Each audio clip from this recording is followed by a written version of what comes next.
जय हिंद दोस्तों। स्वागत है आपका एक बार फिर से हमारे और आपके प्यारे से यूट्यूब चैनल 92 एडू पर।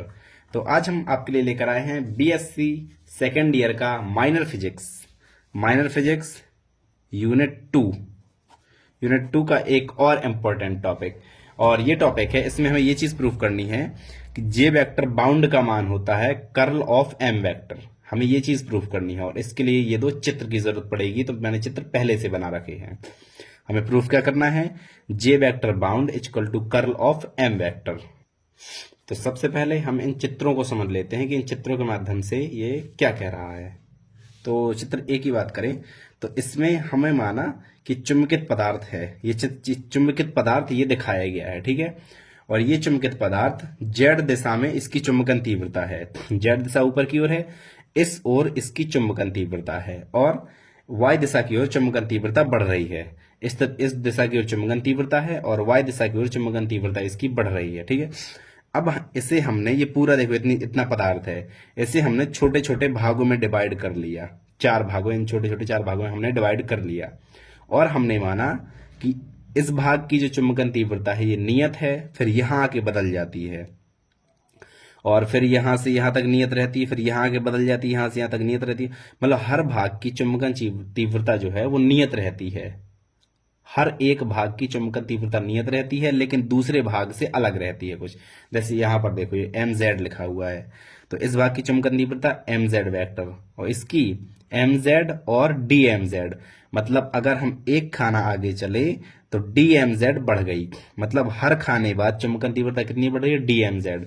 देखो यहाँ डी एम जेड बढ़ी, यहाँ पर 2 डी एम जेड, यहाँ पर 3 डी एम जेड, तो ऐसी बढ़ रही है। और इसे हमने, इसका छोटा भाग ये जेड है, ये एक्स है, ये वाई है, तो इसे हमने छोटे छोटे भागों में हमने डी एक्स, डी वाई और डी जेड, ये 3 भागों में हमने मान लिया है।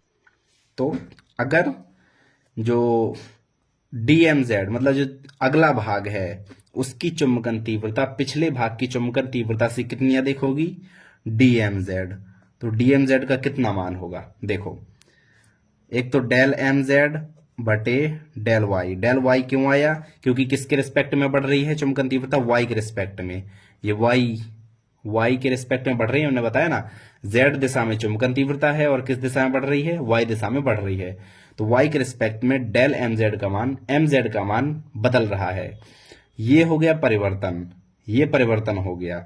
अब अगर हम इसमें जो लंबाई, एक सिंगल लंबाई, क्योंकि सिंगल का सिर्फ यहां से यहां तक की डी वाई दूरी है, यहां से यहां तक की डी वाई, यहां से यहां तक की डी वाई, तो अगर हमें इसका निकालना है, इसमें कितनी बढ़ गई, डी एम जेड।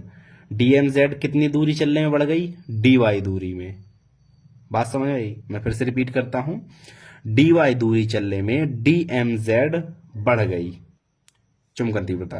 तो रेट ये है, रेट में अगर हम लंबाई का गुणा कर दें तो हमें ये मिल जाता है कि कितनी चुंबकन तीव्रता हमारी बढ़ गई।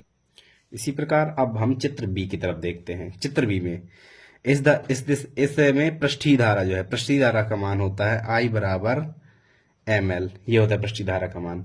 तो इसमें पृष्ठीय धारा कितनी है, इसे भी हमने 4 भागों में बांट दिया है, और इसमें पृष्ठीय धारा आई है, और यहां पर पृष्ठीय धारा हमारी डीएल और बढ़ गई, तो आई प्लस डीएल। इसमें पृष्ठीय धारा कैसी बढ़ रही है, डीएल, और इसमें आई प्लस 2 डीएल, इसमें आई प्लस 3 डीएल, इसमें इस रूप से पृष्ठीय धारा बढ़ रही है। तो हम डी आई निकालते हैं पहले कि कितनी धारा बढ़ रही है, पृष्ठीय धारा जो है कितनी बढ़ रही है, डी आई, चूंकि होता है एम इंटू एल। यहां पर एम हम क्या लेंगे, देखो एक बार, यहां पर एम हम क्या लेंगे, डी आई हमने लिया है, तो एम लेंगे डी एम जेड, है ना। ठीक, हमने डी आई लिया है, डी आई इतने से में डी आई बढ़ रही है, तो इतने से में कितनी चुंबकन तीव्रता बढ़ रही है, D M Z. D M Z, M की जगह हमने डी एम जेड ले लिया। अब एल, एल मीन्स लेंथ, तो डी एम जेड लिया है, इसलिए यहां पर डी जेड लेंगे, ठीक है। अब इसके बाद आगे डी एम जेड का मान रख दो, तो डी एम जेड का मान ये है del M Z upon del Y into D Y D Z, ये आ गया डी आई का मान। अब हमें एक्स दिशा के अनुदिश बद्ध धाराओं के कारण धारा घनत्व निकालना है। एक्स दिशा के अनुदिश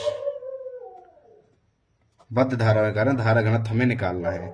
तो धारा घनत्व क्या होता है, जे से रूपित करते हैं, एक दिशा का अनुदिश निकालते हैं तो जे एक्स, ठीक है।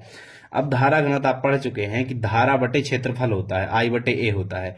तो यहाँ पर धारा क्या है, डी आई, और एरिया अगर हम एक्स दिशा के अंदर से ले रहे हैं तो एरिया क्या होगा, D Y D Z, D Y D Z. ठीक है, बस डी आई का जो ऊपर मान निकला है उसे रख दो, तो यहीं पर रख देते हैं हम, एम जेड बटे del Y D Y D Z बटे डी वाई डी जेड, ये दोनों कट गए।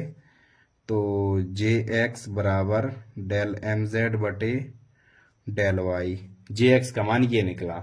अभी एक्स अक्ष के अंदेश ये चीज निकली, एक्स अक्ष के अंदेश ये किस कंडीशन में निकली कि देखो, फिर से चित्र में चलते हैं कि ऊपर की ओर चुंबकन तीव्रता है और वाई दिशा में बढ़ रही है। अब हम अगली कंडीशन ये मानेंगे कि जेड अक्ष की ओर चुंबकन, अब वाई अक्ष की ओर चुंबकन तीव्रता है और जेड में बढ़ रही है। अभी किस में बढ़ रही थी, ध्यान सुनो, अभी किस में बढ़ रही थी, वाई में। अगर हम इसे अब वाई मान लें, इसे जेड मान लें, तो जेड में बढ़ेगी, हमें सिर्फ वाई जेड चेंज करना है, एक्स सेम रहेगा। ठीक है, तो अगर हम इसे जेड मान लें, इसे वाई मान लें, तो वाई में चुंबकन तीव्रता हो जाएगी और जेड में चुंबकन तीव्रता बढ़ेगी।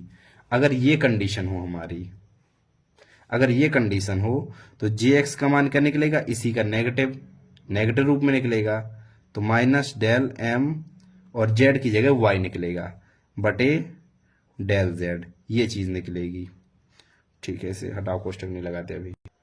मतलब जो भी अभी हमने कंडीशन में जे एक्स का मान निकाला था, हमने सेम उल्टा, जैसे विपरीत करने पर, ठीक है, सेम विपरीत हमने किया और जे एक्स का मान निकाला जो कि ये होता है। ठीक है, अब घटक हम निकालते हैं, इतना बढ़ रहा है इतना घट रहा है, मतलब अगर जो चित्र बना है वैसी कंडीशन हो, उसकी उल्टी कंडीशन हो, तो ये होता है जे एक्स का मान, धारा घनत्व। तो फिर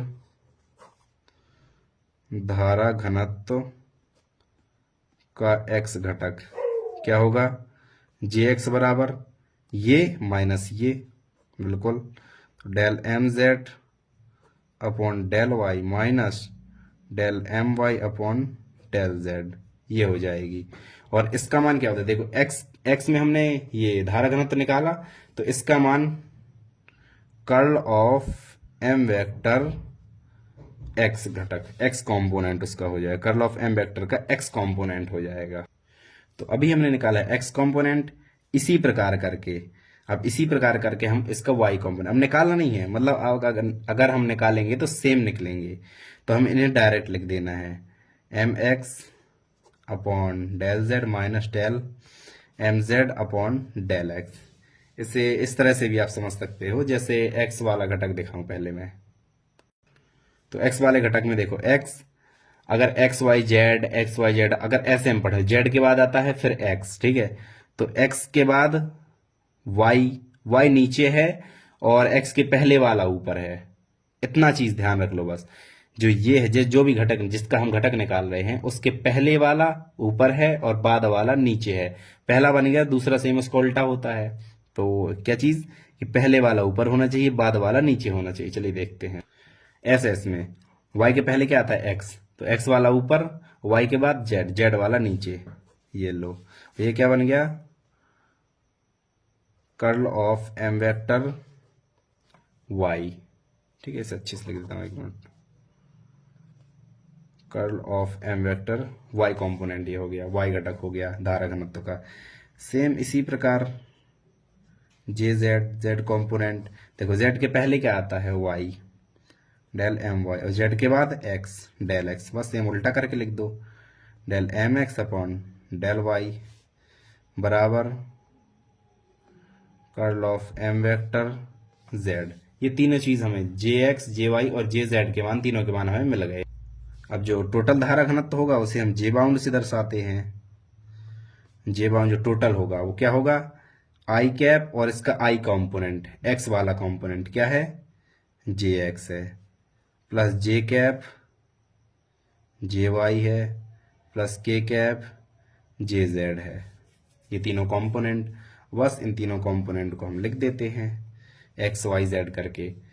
तो आई कैप और एक्स वाला क्या था, सोचो कैसा था, एक्स के पहले Z upon del Y minus del M Y upon del Z plus J cap उल्टा करके लिखोगे तो del M X upon del Z minus del M Z upon del X, उल्टा नहीं वैसे लिखना है मतलब।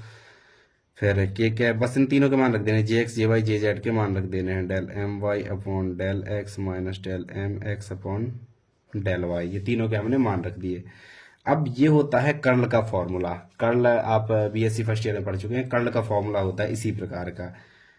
तो जे वेक्टर बाउंड बराबर हो गया कर्ल ऑफ एम वेक्टर, ये हो गया हमारा प्रूफ। तो ये वाला टॉपिक बहुत ही सिंपल और बहुत ही ज़्यादा मोस्ट टॉपिक है। तो चलिए इस वीडियो को हम यहीं पर एंड करते हैं, मिलते हैं एक और नए बढ़िया से टॉपिक के साथ। Thank you so much, bye bye.